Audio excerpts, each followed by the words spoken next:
Estas gigantescas cabezas humanas de piedra, algunas con un peso que alcanza entre 20 y 25 toneladas, siempre han causado asombro. Pero lo que estamos a punto de explorar va mucho más allá de la admiración superficial. Durante décadas nos dijeron que eran simples esculturas monumentales, talladas pacientemente con martillos de piedra y arena. Nos enseñaron que todo fue cuestión de esfuerzo colectivo, tiempo y dedicación. Sin embargo, algo no termina de encajar, y lo que reveló un análisis reciente podría cambiar por completo nuestra percepción. Antes de continuar, quiero invitarte a mirar esto con mente abierta. Si te apasionan los misterios antiguos, si alguna vez has sentido que la historia oficial deja preguntas sin responder, acompáñame hasta el final. Y si lo que vas a escuchar despierta tu curiosidad, imagina lo que aún queda por descubrir. Durante mucho tiempo, los arqueólogos afirmaron que estas esculturas, atribuidas a una antigua civilización mesoamericana que floreció alrededor del año 1400 a.C., fueron creadas únicamente con herramientas de piedra. Según esta explicación, los artesanos golpeaban, pulían y desgastaban enormes bloques de basalto hasta darles forma humana. Las cabezas, casi todas con esos característicos cascos, parecían retratos de gobernantes o figuras de poder. Era una narrativa coherente, simple, cerrada, hasta que llegó el escaneo. Un equipo de investigadores decidió digitalizar una de estas cabezas para preservar su estructura antes de que el clima y la erosión dañaran más su superficie. Utilizaron tecnología avanzada, escáneres portátiles, mapeo láser y modelos de densidad interna. El objetivo era sencillo: crear una copia tridimensional precisa del exterior. No buscaban secretos ocultos, solo conservación. Pero el software de inteligencia artificial que analizaba la roca estaba programado para detectar grietas, fallas estructurales y burbujas naturales en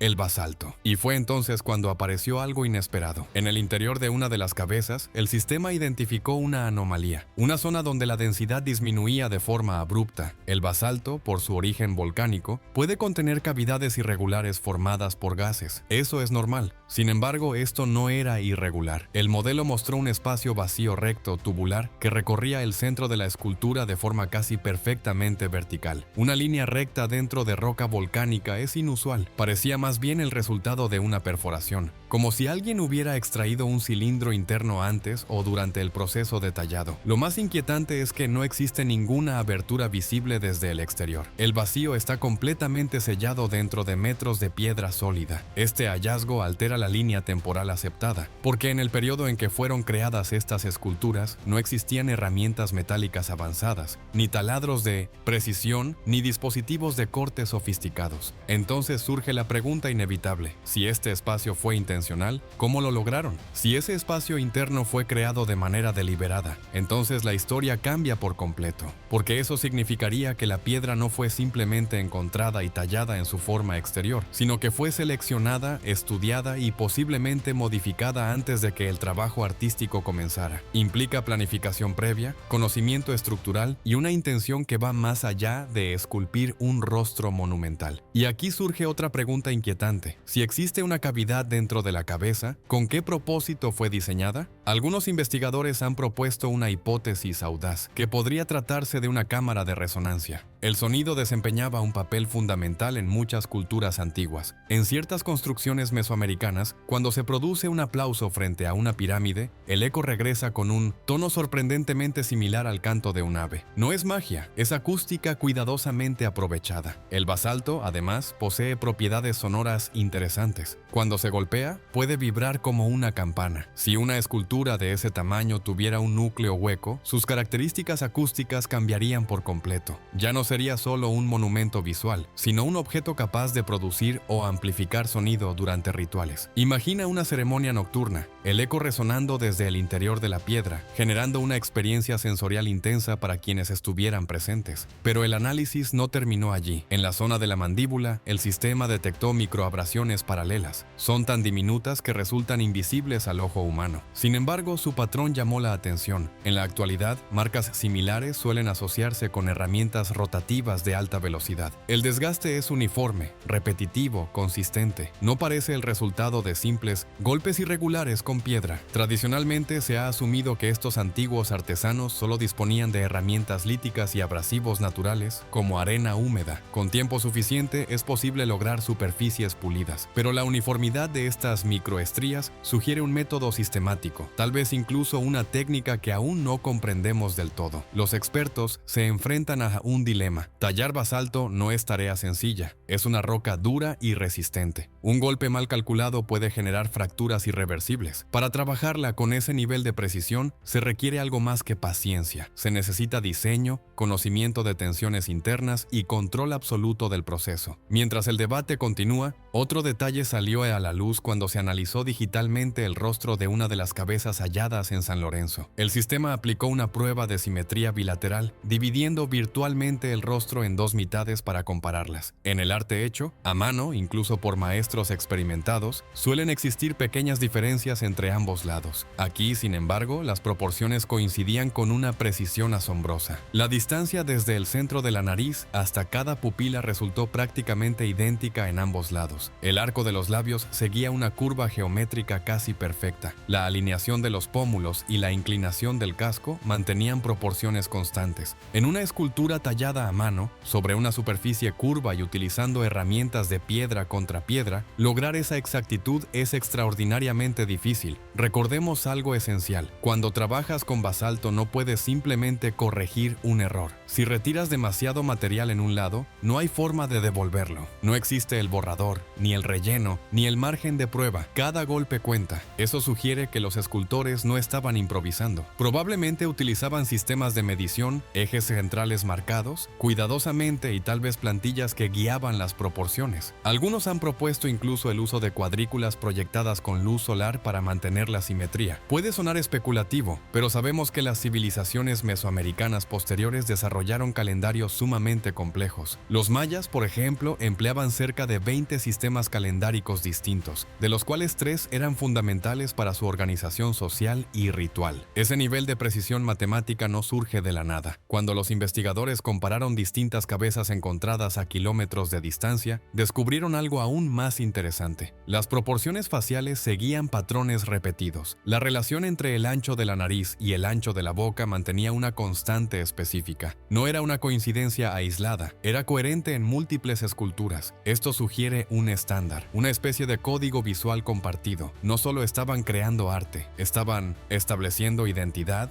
continuidad, quizás incluso legitimidad política mediante proporciones exactas. Y entonces apareció otro detalle intrigante. En la base de una de las cabezas, parcialmente enterrada durante siglos, el escaneo láser reveló una depresión perfectamente circular. Su superficie era demasiado lisa para tratarse de una fractura natural. Parecía un encaje diseñado para sostener o insertar algo. Su ubicación coincidía casi exactamente con el centro de gravedad del bloque. Si equilibras un objeto extremadamente pesado en su punto exacto de balance, puede moverse con mucha menos fuerza de la que imaginarías. Y si estas cabezas no estuvieron siempre fijas, y si en algún momento pudieron orientarse, tal vez hacia el Sol durante ciertos eventos astronómicos, tal vez hacia direcciones específicas con significado ritual. Imagina el impacto psicológico hace 3000 años al ver una enorme cabeza de piedra cambiar ligeramente de orientación. Para quienes no comprendieran el mecanismo, parecería que la escultura estaba viva. Pero el análisis se volvió todavía más extraño cuando los investigadores examinaron la composición mineral de una de las cabezas. Esperaban encontrar basalto relativamente homogéneo. En cambio, detectaron concentraciones inusuales de magnetita y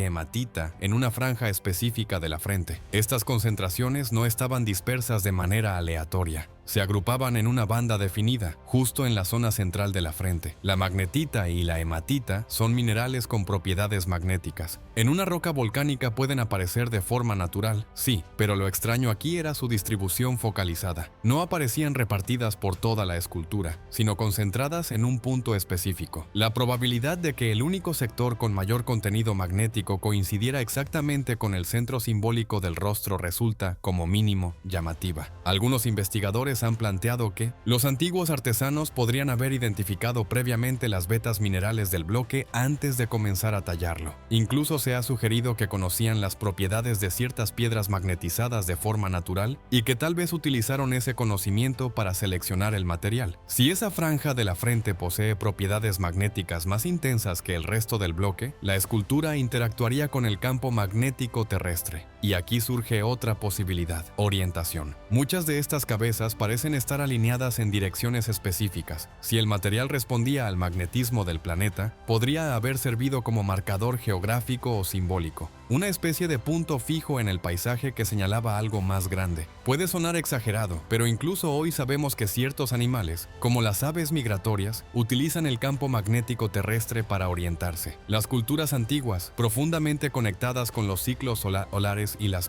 direcciones cardinales, otorgaban enorme importancia a la orientación espacial. Existe además otra hipótesis aún más inquietante. Durante los rituales mesoamericanos, los estados de trance eran comunes. Se sabe en la actualidad que campos magnéticos intensos pueden influir levemente en determinadas áreas del cerebro, especialmente en los lóbulos temporales. Si una persona permanecía durante largo tiempo frente a una superficie con propiedades magnéticas particulares, podría experimentar sensaciones inusuales. Ahora imagina un sacerdote de pie frente a esa franja pulida de la frente, en medio de cantos, humo ritual y vibraciones acústicas. La experiencia podría haber sido profundamente transformadora. En ese contexto, la escultura no sería solo representación, sería interacción. Y hay más. El análisis microscópico reveló que la zona magnética mostraba señales de pulido intenso. El grano del basalto allí estaba comprimido por fricción repetida, como si esa área hubiera sido tocada una y otra vez. Esto sugiere que no era un detalle decorativo accidental, sino un punto de contacto. Además, en la parte posterior de una de las cabezas, el escaneo láser detectó una espiral casi imperceptible, con una profundidad menor a 1 milímetro, que daba aproximadamente 5 vueltas. La erosión la había ocultado a simple vista, pero la tecnología la identificó con claridad. Las espirales en muchas culturas simbolizan energía, movimiento o agua, pero esta no estaba ubicada en una zona visible para el público. Estaba oculta en la parte posterior, como si su función no fuera estética, sino estructural o simbólica a otro nivel. Si unimos todos estos elementos, el vacío interno, las posibles propiedades acústicas, la concentración magnética en la frente, el pulido repetido en un punto específico y la espiral casi invisible en la parte posterior, empezamos a ver un patrón que va más allá de una simple escultura monumental. No se trata solo de un rostro tallado en piedra. Estamos observando un objeto diseñado con múltiples capas de intención. Sin embargo, el misterio no termina ahí. Cuando los investigadores analizaron con mayor detalle la forma general de varias cabezas, detectaron superficies planas que no encajaban con la curvatura natural de un cráneo humano. Algunas zonas parecían restos de estructuras anteriores. Esto dio fuerza a una teoría que había circulado durante años, que ciertas cabezas fueron originalmente tronos de piedra. En varios sitios arqueológicos de la región mesoamericana se han encontrado tronos monumentales con relieves. Algunos muestran figuras humanas emergiendo de cavidades, otros tienen laterales rectangulares muy marcados. La hipótesis sugiere que en algún momento, quizás tras la muerte o caída de un gobernante, esos tronos fueron reutilizados y transformados en retratos monumentales. Si esto es correcto, el significado cambia radicalmente. Un trono simboliza autoridad, es el asiento del poder. Convertirlo en la cabeza del gobernante podría haber sido una manera de inmortalizarlo o de apropiarse de su legado. Y aquí aparece otro detalle inquietante. En al menos una cabeza, el escaneo mostró que la erosión del rostro no coincide con la del resto del bloque. Mientras la parte posterior presenta desgaste relativamente uniforme, la zona del rostro exhibe impactos irregulares, especialmente en la nariz y los labios. Durante mucho tiempo se creyó que era simple deterioro natural. Sin embargo, los patrones sugieren daño intencional, como si alguien hubiera querido desfigurar la imagen. En muchas culturas antiguas existía la creencia de que la esencia o el espíritu de una persona podía residir en su representación. Dañar el rostro podría haber sido una forma simbólica de neutralizar el poder del individuo retratado. Si la cabeza funcionaba como un objeto ritual activo, desactivarla implicaría alterar su parte más significativa, los ojos, la boca, la identidad. Esto refuerza la idea de que estas esculturas no eran únicamente decorativas, cumplían una función dentro de un sistema simbólico, político y posiblemente tecnológico que aún no comprendemos por completo. Y ahora llegamos al punto central. ¿Estamos viendo simples coincidencias geológicas amplificadas por nuestra imaginación moderna? ¿O existen indicios reales de un conocimiento técnico más sofisticado de lo que tradicionalmente se atribuye a estas culturas? No se trata de afirmar respuestas definitivas, sino de reconocer que todavía hay preguntas abiertas. La historia no siempre es lineal. A veces, nuevas herramientas revelan detalles que obligan a replantear antiguas certezas. Quizá estas cabezas fueron únicamente monumentos magistralmente tallados por artesanos extraordinarios. O quizá también fueron algo más, dispositivos simbólicos cuidadosamente diseñados para interactuar con sonido, orientación y experiencia humana. Lo cierto es que cuanto más observamos, más compleja se vuelve la imagen. Y ahora quiero saber tu opinión. ¿Crees que todo puede explicarse dentro de lo que ya conocemos? ¿O piensas que aún falta una pieza importante del rompecabezas? Si deseas que concluya con el cierre final de este relato, dímelo y continúo.